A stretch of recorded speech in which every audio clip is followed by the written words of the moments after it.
Before we jump into this episode, I want to invite you to join our community to help you become a better steward, scale to billions, and ultimately give more or all of it away. All I want you to do is to click the subscribe button right now. I love your support. It's incredible to see your comments, and we're just getting started. I can't wait to go on this journey with you. Thank you so much for subscribing. It means the world to me. Welcome to the Build to Billions podcast, where we guide successful entrepreneurs and investors on their journey from millions to billions. We believe the key to scaling and compounding your wealth starts every single day with a mindset and practice of stewardship over ownership and applying billionaire biblical principles. Our ultimate goal is to help you scale and compound your wealth in life so you can give more or all of it away for MVPs, the most vulnerable people. My name is Brett Swartz, and every episode we're joined by some of the world's top entrepreneurs, millionaires and billionaires, and they share their secrets, wisdom, and insights with us so we can all scale and level up our impact. I'm excited about our next guest. He's out of the great state of Indiana. He is the author of The Profitable Entrepreneur. It's a practical and essential roadmap to grow and sustain your business.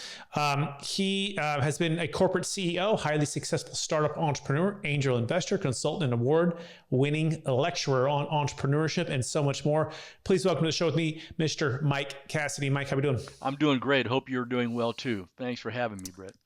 I am. Thank you so much. And for our listeners to get to know you for the first time, would you give us just a little bit more about your story and your current focus? Sure. Well, I got to writing my book based on, I'm sorry to say, but 50 years of investing in business entrepreneurship. I started, like many, right out of college with my business degree, and I started as cost accounting manager for a local manufacturing company that had its own line of consumer products.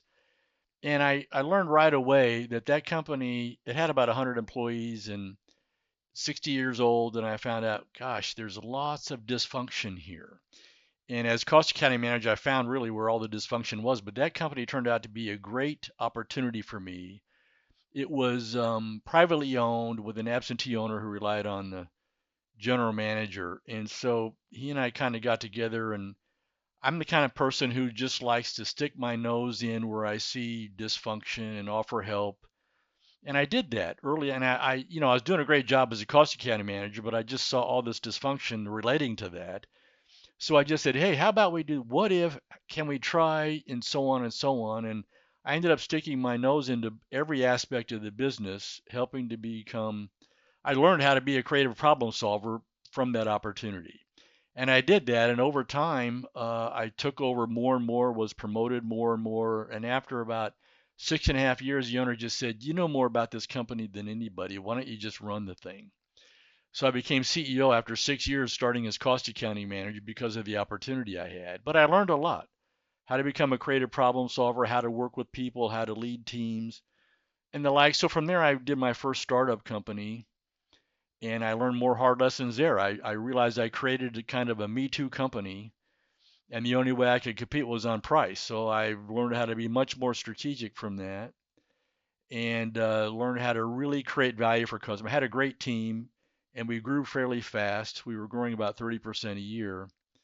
And we learned how to be a great team and be creative problem solvers for our customers. We found that that's really what customers need.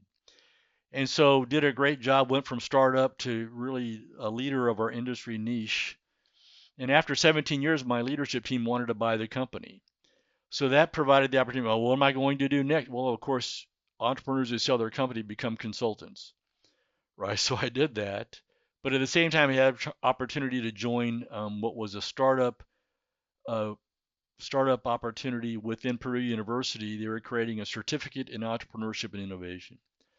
I spent 15 years there helping students learn not necessarily how to become entrepreneurs, but learn how to become the best employee that company's ever going to hire, because they learn all about markets, customers, competition. So I would say to them, when you're on that team and your boss comes in and says, hey, let's do this, you might say, well, does the customer need that? Should we talk to the customer? What do they really want? Who are we competing with? How can we beat those guys? And the boss would look at you and say, you need to lead this team. So I asked them always, is it okay if I just help you make more money the rest of your life? So if you like this little short clip of the interview I just did, click over here to watch the full interview. And please don't forget to subscribe. Thanks so much, everybody.